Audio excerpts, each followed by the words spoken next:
third session of Grow Groups, we're going to focus on the king.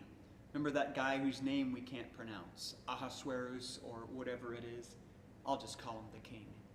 Throughout this story, the king is an example of a person who is easily swayed by the opinions of others. He is never bold in his own decisions. In many ways, he's the opposite character of Mordecai in this story. Ahasuerus, the king, is always giving banquets for other people and inviting these influential people to his parties, perhaps trying to win their favor, flatter them, charm them. The very beginning of the story is one of these banquets, and during this banquet, actually it's the seventh day of this banquet, well into the partying, the king demands that his current wife, Vashti, be brought before the drunken partygoers so that he can sort of parade her around. We get an idea of his character right away. He's persuaded by his servants to pick a new wife after Vashti refuses his order. His servants encourage him to search the land for a young woman who could be his new wife. Haman actually persuades him at one point to issue a decree that will completely eradicate the Jewish people from the Persian Empire. Not his own idea. This horrific idea is something he was persuaded to do by another person. He's persuaded by Haman to give honor to Mordecai. Now, this is one of those ironic twists in the story. Haman doesn't even realize that he's persuading the king to honor Mordecai, but does so anyway. Again, it's not the king's idea. He's persuaded to do so by another person.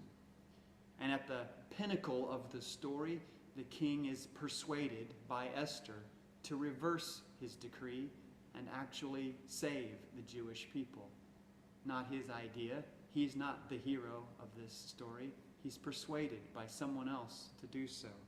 He's even persuaded by his servants to punish Haman for what Haman had done earlier.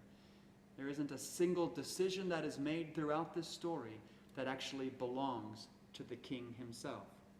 His role is a negative example for us, a negative example for seizing that moment to do what is right, to realize the significance of our decisions. Almost comically, he misses every single moment that is presented to him. The moments have to be pointed out to him by others. Why don't you do this? Why don't you offer this decree? Why don't you do this, king? I know we all have those kinds of times in our lives too. This sort of Ahasuerus kind of moments. Times that life seems to be sort of just passing us by. None of our decisions have any impact. Everything is happening around us, and we seem to be passive observers instead of active participants.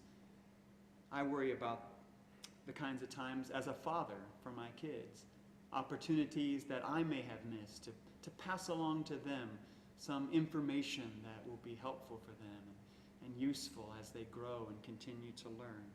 Is there something I should have said? Is there something I could have, should have done for them? I know we can all relate to being Ahasuerus every now and then. But ultimately, we need to remember that there's nothing wishy-washy about discipleship. There's nothing either or about deciding to follow Jesus. We make bold decisions and realize the moment, not like the king does. We take a stand. We realize the life God gives to us is our life, and we are to make something of it.